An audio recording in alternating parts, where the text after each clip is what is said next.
आप शामिल हुए हैं और मैं भी कृषक सहभोज में आप सबके साथ इकट्ठा होकर के भोजन करूंगा। ये जो आपने मौका दिया है, इसके लिए कृषक सुरक्षा अभियान के आयोजकों का मैं धन्यवादी हूं और उनको मैं धन्यवाद देता हूं। मुझे याद है कि 10 जनवरी को कृषक सहयोग और सुरक्षा अभियान इसकी शुरुआत मैंने की थी और हमने कहा था कि लगभग 40,000 ऐसे हमारे ग्राम सभा में ये कार्यक्रम होंगे। मुझे खुशी है कि आज 35 लाख किसान इस कृषक सुरक्षा अभियान से जुड़ गए हैं। उनको मैं बधाई देना चाहता हूं। मुझे खुशी है कि लगभग 33,000 ऐसे गांवों तक हम पहुंच पाए हैं और लगभग 30,000 हमारी ग्राम सभा, कृषक ग्राम सभा हो चुकी है। इस तरह के कृषक सहयोग सुरक्षा अभियान में कृषक सहभोज का कार्यक्रम हुआ है और आने वाले समय में हम 40,000 तक पहुंच जाएंगे। मित्रों, अगर मैं बात करूं तो पश्चिम बंगाल में ममता दीदी ने किसानों के साथ बहुत बड़ा अन्याय किया है, बहुत बड़ा।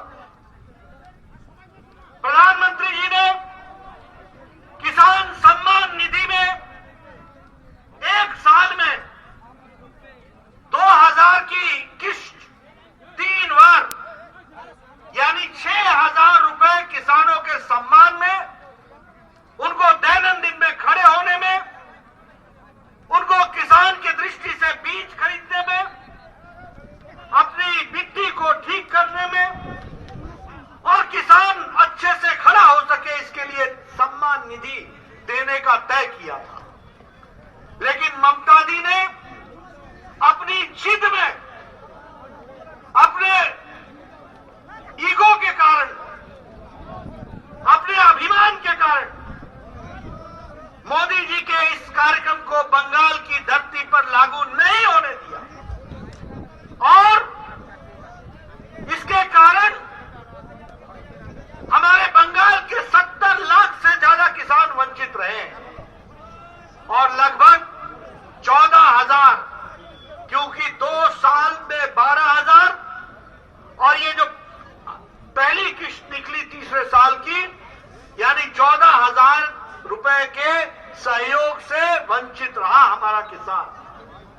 और आज जब बंगाल के किसानों में लगभग 25 लाख लोगों ने केंद्र सरकार को खुद अर्जी भेज दी, तो कहती हैं ममता जी की मैं भी प्रधानमंत्री किसान सम्मान निधि लागू करूंगी। ममता जी, चुनाव आ गए हैं, अब पछतावत होत क्या जब चिड़िया चुग गई खेत।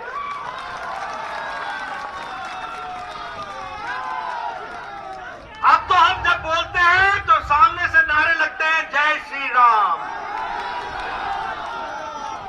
मैं अभी आया हेलीपैड से लेकर सारे रास्ते, मैं सिर्फ ऐसे हाथ हिलाता था, उधर से कहते थे जय श्री राम।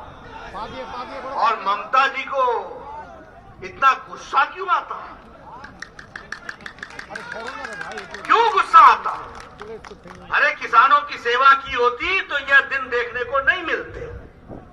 उसी तरीके से आज हमारा किसान, हमारा गरीब, हमारा मजदूर जो आर्थिक दृष्टि से उसको सहयोग मिलना चाहिए था, बंगाल 29 स्थान में 24वें स्थान पर खड़ा है। यह परिस्थिति लाकर के ममता जी ने खड़ी की है।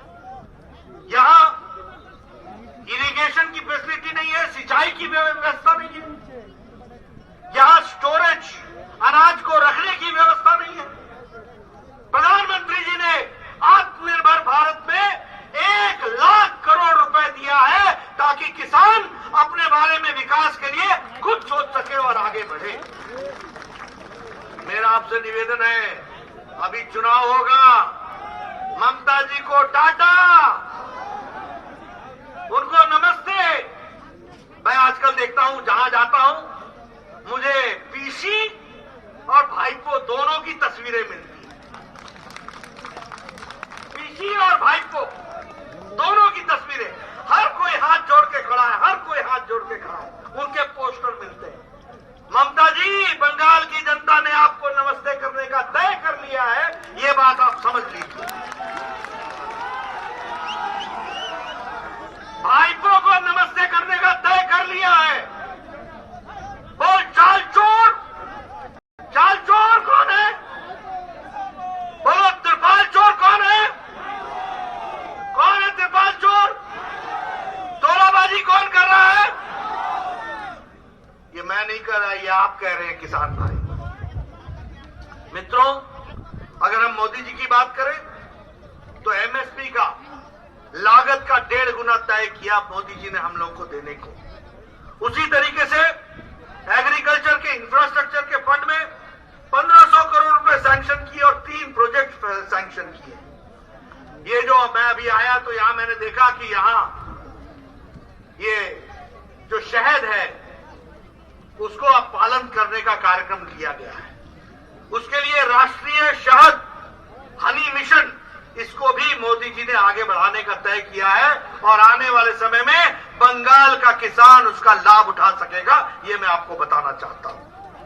आपको जानकर के खुशी होगी कि अभी प्रधानमंत्री जी ने पिछले से पिछले महीने ये किसान के लिए रेल, ताकि हमारा जो प्रोडक्ट है, हमारा जो उपज है, वह रेल के माध्यम से बिना किसी रुकावट के पहुंच सके, इसकी व्यवस्था की है।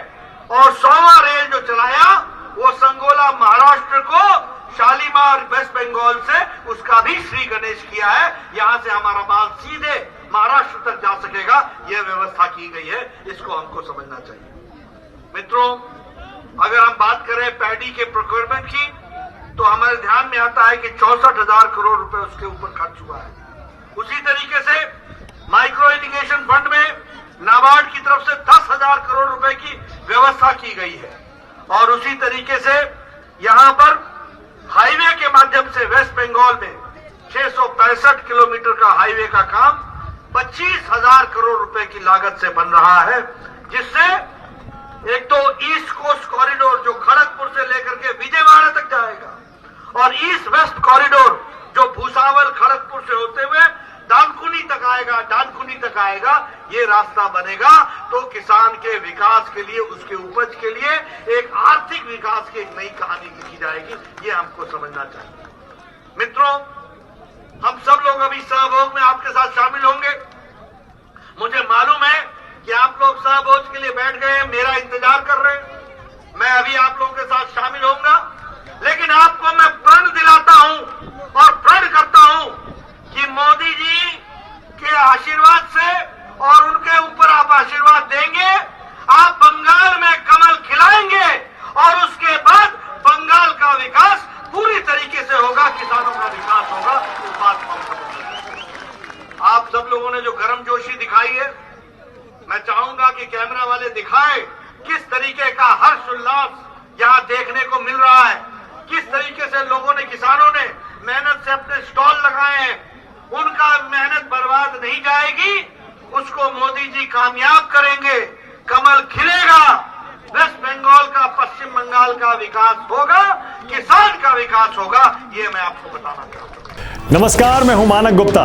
अगर आपको हमारा ये वीडियो पसंद आया हो तो इसे लाइक और शेयर जरूर करें और हाँ, हमें सब्सक्राइब और फॉलो करना ना भूलें ताकि आप देश और दुनिया की कोई खबर मिस ना करें। तो जुड़े रहिए हमारे साथ और देखते रहिए न्यूज़ 24।